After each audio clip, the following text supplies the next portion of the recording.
The nervous system is a complex network of specialized cells that coordinate and regulate the activities of the body.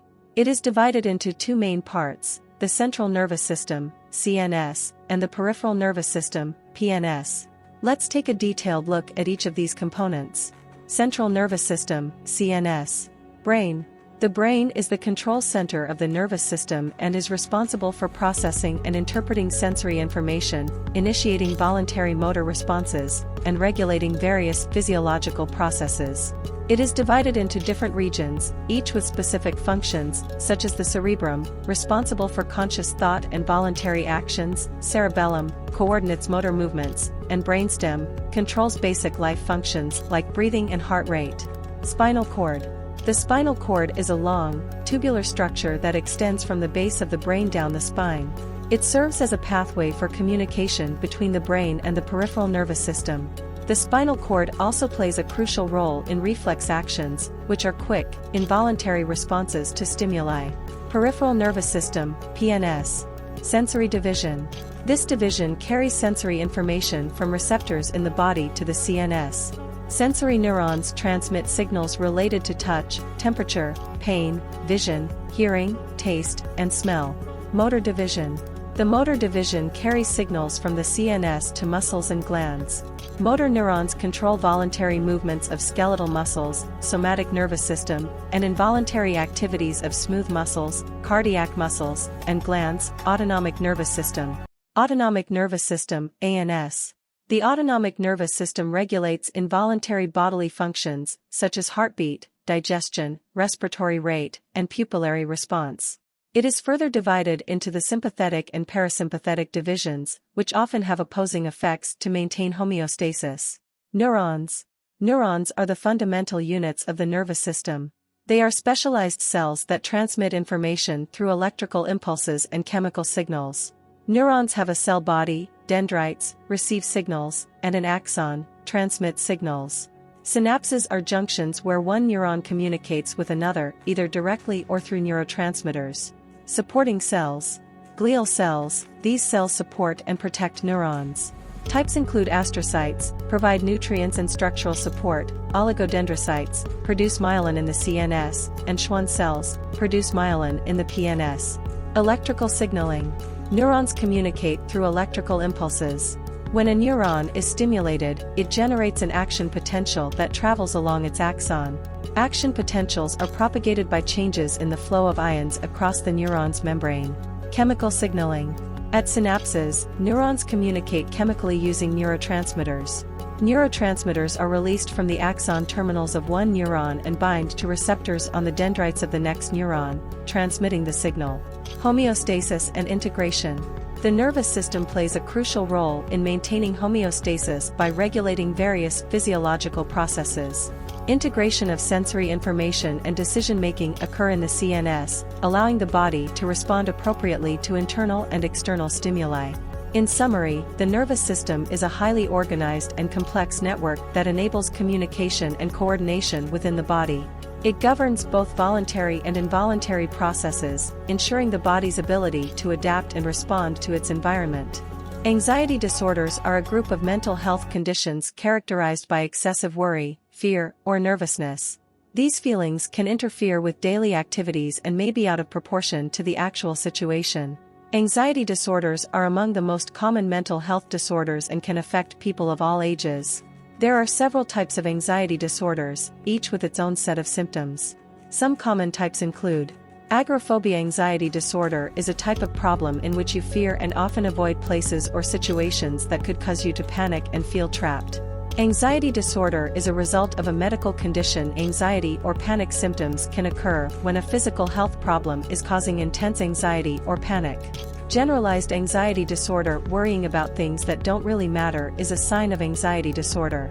This worrying is out of proportion to the actual situation, and it makes it hard to control your feelings.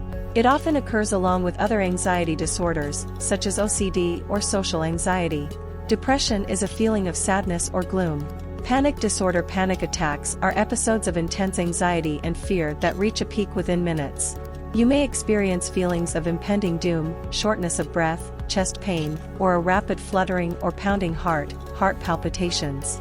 These attacks may lead to more panic attacks. You should not be worrying about these things happening again or trying to avoid situations in which they've occurred. Selective mutism. Some children have a difficult time speaking in certain situations, such as at school. This can interfere with their academic performance and social interactions. Separation anxiety disorder. Separation anxiety is a childhood disorder that's excessive for the child's developmental stage and is related to feelings of anxiety when separated from parents or others who have parental roles. Social anxiety disorder, social phobia. People with social anxiety disorder experience high levels of anxiety and fear in social situations. This can lead to avoidance of social situations and feelings of embarrassment, self-consciousness, and concern about being judged or viewed negatively. Specific phobias. People with phobias have a very strong reaction to a specific object or situation, and they often desire to avoid it. This can lead to panic attacks. Substance-induced anxiety disorder. Drug use causes symptoms of intense anxiety or panic.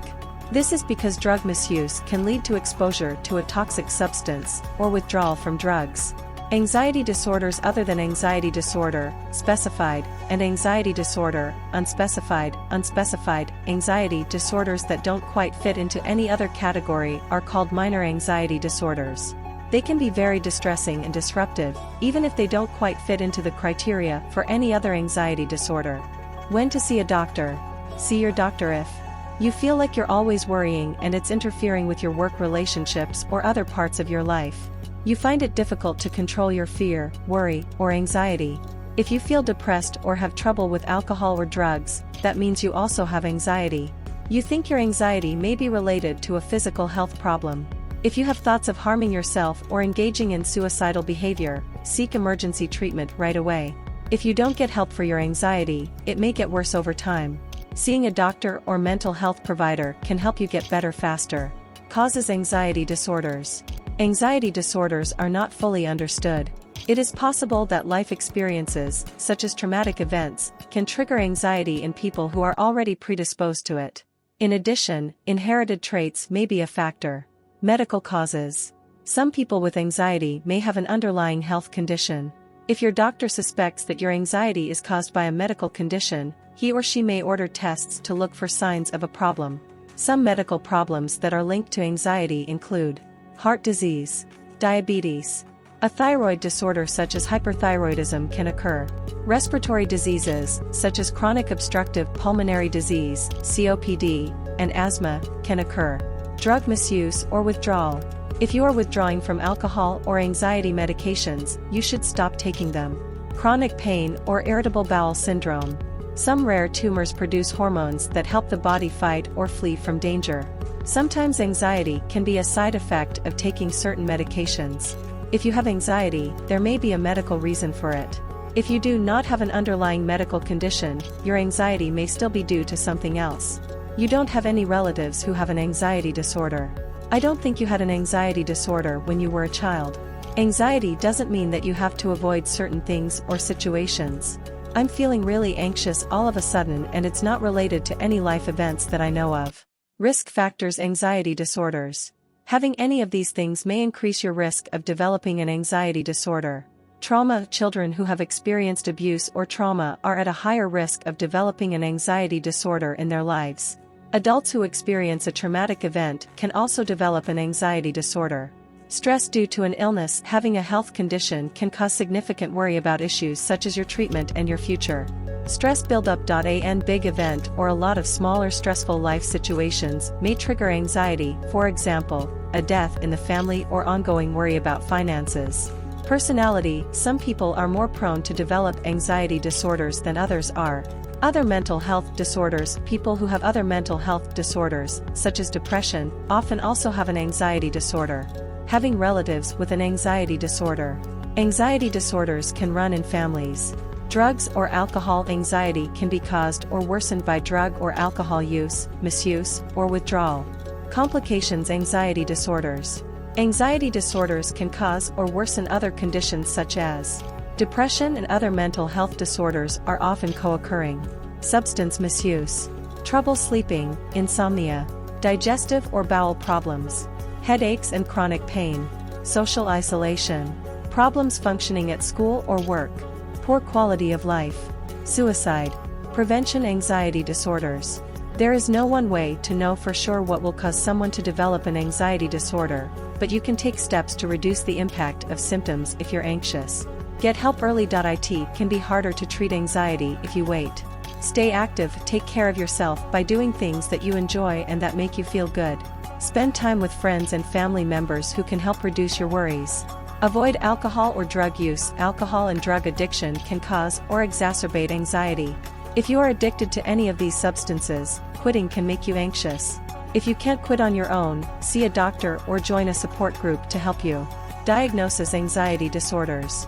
Your primary care provider can check for signs that your anxiety might be related to a physical health condition. If necessary, he or she can treat the underlying medical issue. If you have severe anxiety, you may need to see a mental health specialist. A psychiatrist is a doctor who specializes in diagnosing and treating mental health conditions. A psychologist can diagnose anxiety and offer counseling, but other mental health professionals may also be able to diagnose anxiety and provide counseling. Psychotherapy is a process that helps people deal with their problems. Your mental health provider may use various methods to detect if you have an anxiety disorder. These methods might include questioning you about your symptoms, performing a physical exam, and ordering tests. Give you a psychological evaluation. Diagnosing an anxiety disorder can be challenging because it often occurs along with other mental health issues, such as depression or substance abuse.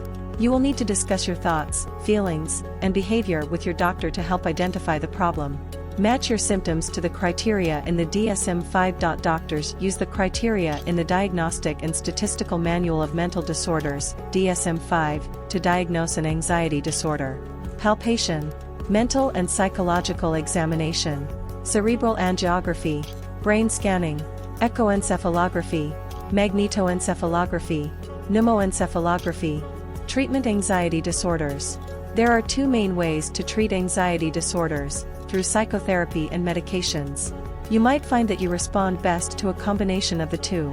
It may take some time to figure out which treatments work best for you. Psychotherapy. Psychotherapy involves talking with a therapist to reduce your anxiety symptoms. This can be an effective treatment for anxiety. Cognitive behavioral therapy, CBT, is the most effective form of psychotherapy for anxiety disorders. It focuses on teaching you how to improve your symptoms and gradually return to activities you've avoided because of anxiety. Exposure therapy includes gradually encountering the thing or situation that triggers your anxiety so you develop confidence that you can manage the situation and anxiety symptoms. Medications. There are several types of medications that can help you relieve symptoms of anxiety disorders, depending on the type of anxiety disorder you have and whether you also have other mental or physical health issues. For example, some antidepressants are also used to treat anxiety disorders. A medication called buspirone may be prescribed to treat anxiety. Your doctor may prescribe other types of medications to relieve anxiety symptoms, such as sedatives or beta blockers. These medications are meant for short-term relief and should not be used long-term. Talk with your doctor about the benefits, risks, and possible side effects of medications. Child medical and psychological care. Psychological rehabilitation. Lifestyle and home remedies. Many people with anxiety disorders need psychotherapy or medications to control their anxiety, but lifestyle changes can also make a difference. Here are some things you can do. Keep physically active. Try to be physically active every day. Exercise is a great way to reduce stress and stay healthy. You can start out slowly and gradually increase the amount and intensity of your activities. Avoid alcohol and recreational drugs. If you can't quit smoking on your own, see your doctor or find a smoking cessation group to help you. These substances can worsen anxiety. Quit smoking and reduce or quit drinking caffeinated beverages. Caffeine and nicotine can worsen anxiety. Take stress management and relaxation techniques into account. Some relaxation techniques, such as meditation and yoga, can reduce anxiety. Make sleep a priority. Make sure you are getting enough sleep so that you feel rested. If you are not sleeping well, see your doctor.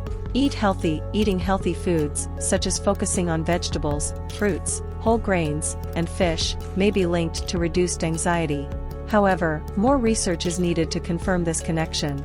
Alternative medicine. Several herbal remedies have been studied as a treatment for anxiety, but more research is needed to understand the risks and benefits. Some herbal and dietary supplements are not regulated by the Food and Drug Administration, FDA, in the same way that medications are.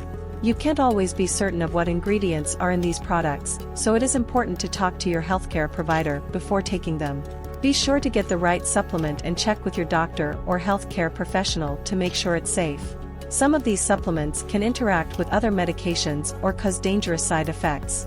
Before taking herbal remedies or dietary supplements, be sure to talk to your doctor first to make sure they're safe for you and won't interfere with any medications you're currently taking. Coping and support. If you are experiencing anxiety, here are some things you can do. Learn about your disorder, talk to your doctor about your condition. Find out what might be causing it and what treatments may be best for you. Involve your family and friends, and ask for their support. Stick to your treatment plan, follow the instructions your therapist gives you. Keep therapy appointments and complete any assignments they may give you. If you are taking medication, be consistent in following the prescribed dosage. This can make a big difference in how successful your treatment is. Take action, understand what causes your anxiety or stress. Practice the techniques you learned from your mental health provider in these situations. Keep a journal. Keeping track of your personal life can help you and your mental health provider identify what is causing you stress and what seems to help you feel better. Join an anxiety support group. Remember that you aren't alone. Groups such as the National Alliance on Mental Illness and the Anxiety and Depression Association of America can offer support and understanding. Learn time management techniques. You can reduce anxiety by learning how to manage your time and energy wisely. Socialize.do not let worries isolate you from loved ones or activities. Break the cycle. When you feel anxious, take a brisk walk or engage in a hobby to distract your mind from your worries. Preparing for your appointment. You may see your primary care provider first. He or she may refer you to a mental health professional. What you can do. Before your appointment, make a list of your anxiety symptoms. Keep track of when your symptoms occur and how much they affect your day-to-day activities. What causes you stress? Tell me about any big changes or stressful events you've experienced recently. Include any traumatic experiences you've had in the past, such as abuse or loss. Having a family history of mental health problems is not a prerequisite to developing mental health problems. Be aware if any of your parents, grandparents, siblings, or children have struggled with mental health problems. Any other health problems you have. Be sure to consider both physical and mental health issues when writing a report. All medications you're taking. Tell me what medications, vitamins, herbs, or other supplements you are taking and the doses. Questions to ask your doctor to make the most of your appointment. Some questions to ask your doctor include: what can make me anxious? Can there be other reasons why I'm experiencing anxiety besides the ones mentioned in the passage? Do I need any tests? Do you think I should see a psychiatrist, psychologist, or any other mental health provider? What kind of therapy might help me? Can medication help? If so, is there a generic alternative to the medicine you're prescribing? Can anything be done at home to help with the condition? Can I borrow any educational materials from you? What websites do you think I should visit to learn more? If you have any questions, please feel free to ask them during your appointment. What to expect from your doctor. Your doctor will likely ask you a few questions, such as, what are your symptoms? Do you have any other medical conditions? Do you have allergies to any substances? What is your family history of illnesses? What are your symptoms and how severe are they? How does this affect your ability to live a normal life? Have you ever had a panic attack? Does anxiety make you avoid certain things or situations? Is anxiety something that you experience occasionally or on a regular basis? When did you first start noticing that you have feelings of anxiety? Can you think of anything that might cause your anxiety to worsen? What can make you feel better when you have anxiety? What recent or past traumatic experiences have you had? What are any physical or mental health conditions that you have? Do you take any prescription drugs? Do you drink alcohol or use recreational drugs often? Do any of your relatives have anxiety or other mental health conditions like depression? Be prepared for questions, and plan ahead in order to make the most of your time.